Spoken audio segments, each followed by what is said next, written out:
ఆంధ్రప్రదేశ్లో కూటమి సర్కార్ వచ్చిన పరిపాలనకు దాదాపుగా 5 నెలలు గడుస్తున్న ఈ తరుణంలో గతంలో చంద్రబాబు పైన నమోదైన స్కిల్ స్కామ్ కేసు గురించి మనందరికీ తెలిసిందే. ఆ విషయంలో ఆ కేసులో ఏకంగా చంద్రబాబు 53 రోజుల పాటు జైలుకు కూడా వెళ్ళొచ్చిన సంగతి కూడా తెలిసిందే. అయితే తాజాగా స్కిల్ కుంభకోణంలో కీలక సరికొత్త విషయాలను బయటపెట్టింది ఈడీ. నిధులు మళ్లింపు వాస్తవమే, నిధులు మళ్లింపు నిజమే అంటూ ఎన్నికల ముందు ఏదైతే చంద్రబాబు నాయుడు గారిని అరెస్ట్ చేసి జైలుకైతే పంపించారో అదే కేసుకు సంబంధించి నిధులు మళ్లింపు నిజమే, స్కిల్ స్కామ్ కుంభకోణంలో సరికొత్త విషయాలను స్కిల్ కుంభకోణంలో వెలుగులోకి సరికొత్త విషయాలు బయటపడుతున్నాయి. రాష్ట్రంలో స్కిల్ డెవలప్మెంట్ కుంభకోణం అసలు ఎలా జరిగింది, ఎలా మొదలైంది, నిధులు ఎలా మళ్లించారు, ఎంత మొత్తంలో నిధులు మళ్లించడం జరిగింది, అందులో ఎవరెవరు ఉన్నారు, ఎన్ని సూట్ కేస్ కంపెనీలు ఏర్పాటు చేశారు, ఏ ఏ దేశాల్లో ఆ కంపెనీలు ఉన్నాయి, ఆ కంపెనీ ప్రతినిధులు ఎవరు, వారికి స్కిల్ డెవలప్మెంట్ ప్రాజెక్టును నడిపిన వ్యక్తుల మధ్య ఉన్న సంబంధం ఏంటి, మళ్లించిన నిధులను తిరిగి ఎలా నగదు రూపంలో తీసుకున్నారు, ఇలా పలు కీలక విషయాలను ఎన్ఫోర్స్మెంట్ డైరెక్టర్ ఈడీ దర్యాప్తు బృందం పూసగుచ్చినట్లుగా బట్టబయలు చేసింది. ఇకపై సాగబోతున్న దర్యాప్తులో ఈ స్కామ్లో చంద్రబాబు ప్రభుత్వ పెద్దల పాత్ర కూడా బయట పెట్టబోతున్నట్టుగా తెలుస్తుంది ఈడీ. దీంతో ఇది కూటమి సర్కార్కు ఒక బిగ్ ముప్పు అని చెప్పవచ్చు. తాజాగా సాక్షిలో కూడా పెద్ద ఎత్తున దీనిపై కథనం కూడా రావడం జరిగింది. నారా చంద్రబాబు నాయుడు గతంలో ముఖ్యమంత్రిగా ఉన్నప్పుడు ఆయన కనుసన్నల్లో సాగిన స్కిల్ డెవలప్మెంట్ కుంభకోణానికి సంబంధించి ఈడీ దర్యాప్తులో సరికొత్త విషయాలు వెలుగులోకి రావడం ఇప్పుడు పెను సంచలనానికి దారితీస్తుంది. ఇప్పటి వరకు ఈడీ సాగించిన దర్యాప్తులో మొత్తం 151 కోట్ల మేరకు నిధులు పలు కంపెనీలకు మళ్లించినట్లుగా కూడా స్పష్టంగా తేలింది. ఇందులో విదేశీ కంపెనీల ప్రమేయం కూడా ఉన్నట్లుగా ఈడీ బయటపెట్టింది. ఈ కుంభకోణంలో పెద్ద ఎత్తున మనీ లాండరింగ్ జరిగేందుకు స్పష్టమైన ఆధారాలు ఉన్నాయని సేకరించింది ఈడీ. ఆ వివరాలన్నిటినీ ఇటీవల కేసులో హైకోర్టు ముందు కూడా ఉంచడం జరిగిందట. ప్రజాధనాన్ని షెల్ కంపెనీల ద్వారా మళ్లించి ఆ నిధులను తిరిగి డబ్బు రూపంలో ఎలా పొందారో ఈడీ తన కౌంటర్లో స్పష్టంగా వివరించింది కోర్టుకు. ఇప్పటి వరకు ఈడీ తన దర్యాప్తును ప్రైవేట్ వ్యక్తులు, కంపెనీలకు పరిమితం చేసింది. దర్యాప్తు ఓ కొలిక్కి రావడంతో ఇకపై స్కిల్ కుంభకోణంలో అప్పటి ప్రభుత్వ పెద్దల పాత్రపై కూడా దృష్టి సారించేందుకు రంగం సిద్ధం చేసుకున్నట్టుగా తెలుస్తుంది. అంటే చంద్రబాబు నాయుడు గారు స్వయంగా దీంట్లో ఇన్వాల్వ్ అయ్యారన్నది ఇక్కడ చాలా రోజుల నుంచి మొదటి నుంచి వినబడుతుంది. అందులో భాగంగానే చంద్రబాబు గారిని అరెస్ట్ చేసినప్పుడు ఈ కేసులో ఏకంగా ఆయన్ను A1గా కూడా పెట్టడం జరిగింది సిఐడి. దీంతో చంద్రబాబు నాయుడును ఆనాడు A1గా పేర్కొంటూ సిఐడి కేసు నమోదు చేసింది. ఆ తర్వాత ఈ కుంభకోణంపై ఈడీ కూడా దర్యాప్తు మొదలుపెట్టింది. కానీ అన్ఫార్చునేట్ థింగ్ ఏంటంటే 2024లో రాష్ట్ర ప్రభుత్వంలో ఎప్పుడైతే కూటమి సర్కార్ అధికారంలోకి రావడం జరిగిందో ఆ క్షణమే స్కిల్ కుంభకోణంలో సిఐడి తన దర్యాప్తును పూర్తిగా పక్కన పెట్టింది. కానీ ఈడీ మాత్రం తన దర్యాప్తును ఇంకా కొనసాగిస్తూనే ఉంది, ఆధారాలపై అన్వేషిస్తుంది. ప్రస్తుతం ప్రాథమిక దశకు ఈ కేసు వచ్చినట్టుగా తెలుస్తుంది.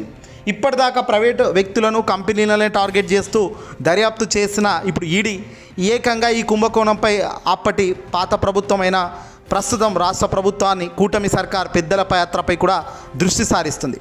అసలు స్కిల్ డెవలప్మెంట్ ప్రాజెక్ట్ ఎలా మొదలైంది, ఏకపక్ష నిర్ణయాలు ఎవరు తీసుకున్నారు, ఇందులో అప్పటి ముఖ్యమంత్రి, ప్రస్తుతం కూటమి అధినేత నారా చంద్రబాబు నాయుడు గారి పాత్ర, ఆయన జోక్యం, ఇతర అధికారుల పాత్రపై కూడా ఈడీ దర్యాప్తు పూర్తి స్థాయిలో మొదలుపెట్టింది. మళ్లించిన ప్రజాధనం చివరకు షెల్ కంపెనీల ద్వారా చంద్రబాబు నాయుడికే చేరినట్లు సిఐడి ఇప్పటికే ప్రాథమికంగా తేల్చేసిన నేపథ్యంలో ఈడీ ఈ అంశంపై కూడా లోతుగా దర్యాప్తు చేయబోతుంది. పూర్తి డాటా వస్తే గనక ముఖ్యమంత్రి స్థాయిలో ఉన్న వ్యక్తికి ముప్పు అయితే తప్పే పరిస్థితి కనిపించడం లేదు. చాలా పర్ఫెక్ట్ ప్లాన్తోనే ఆనాటి ప్రభుత్వం వైఎస్ఆర్సీపీ సర్కార్ చంద్రబాబు గారిని పర్ఫెక్ట్ ప్లాన్తోనే పట్టుకుంది. ఇక్కడ తప్పు పెద్ద ఎత్తున జరిగింది, భారీ ఎత్తున డబ్బులు మళ్లించారు. అందుకే ఈ కేసు చాలా కొలిక్కి వస్తుంది. కీలక ఆధారాలు ఇటు సిఐడి సేకరించినా, ఇటు ఈడీ సేకరించినా వాస్తవానికి దగ్గరగానే ఉంది. ఆనాడు వైఎస్ఆర్సీపీ పార్టీ ఆరోపించిన వాస్తవాలకే ఇవి ఊతం కలిగించేలా ఉన్నాయి తప్ప చంద్రబాబు బయటకు రావడానికి కానీ, తెలుగుదేశం పార్టీ చెప్పిన ఏ ఒక్కదానికి కూడా పాజిటివ్గా ఈ అంశాలు ఏవి కనిపించడం లేదు. పైగా చంద్రబాబు నాయుడు గారు దీన్ని తీర్చిదిద్దిన విధానం, చంద్రబాబు నాయుడుకే చివరకు ఆ డబ్బంతా చేరినట్టుగా ప్రాథమిక ఆధారాలు సిఐడి నిర్ధారిస్తే నేడు ఈడీ సైతం అవే అడుగులు ముందుకు వేస్తూ వెళ్తుంది. ఈడీ అంటేనే ఎన్ఫోర్స్మెంట్ డైరెక్టర్ అంటే మినిస్ట్రీ ఆఫ్ ఫైనాన్స్ చేతిలో ఉంటుంది ఢిల్లీలో, అంటే ఇది కేంద్రం చేతిలో ఉంటుంది. మరి చంద్రబాబు లాబింగ్ ఏదైనా చేసి పూర్తిగా ఈ ఇన్వెస్టిగేషన్ ఆపే ప్రయత్నం చేస్తారా, లేదంటే నిజాలు తేలితే మాత్రం చంద్రబాబుకు ఖచ్చితంగా బెయిల్ రద్దయి చంద్రబాబును జైలుకు పంపే కార్యక్రమం కూడా రాబోయే కాలంలో జరుగుతుందన్నది ఇప్పుడు సంచలనంగా మారింది. 2018 కాలంలో షెల్ కంపెనీలైన ఏసీఐ అలాగే నకిలీ బిల్లులు ఇన్వాయిస్లు తయారు చేసి పలువురికి లబ్ధి చేకూర్చినట్లుగా జీఎస్టీ అధికారులు మొదట గుర్తించడం జరిగింది. సుమన్ బోస్ తదితరులు తమ అక్రమ కార్యకలాపాలకు ఈ కంపెనీలు వాడుకున్నారు.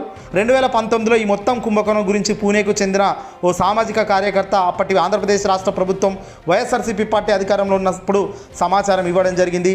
దీంతో రాష్ట్ర ప్రభుత్వానికి సంబంధించిన జగన్మోహన్ రెడ్డి గారు ముఖ్యమంత్రి స్థాయిలో సిఐడికి విచారణ ఆదేశించడం, అయితే దాని తర్వాత తీగ లాగితే డొంకంతా కదులుతూ నేడు ఈడు దాకా రావడం కూడా జరిగింది. మొదట చంద్రబాబును A1గా పేర్కొంటూ సిఐడి అరెస్ట్ చేసి 53 రోజుల పాటు జైలుకు పంపించారు.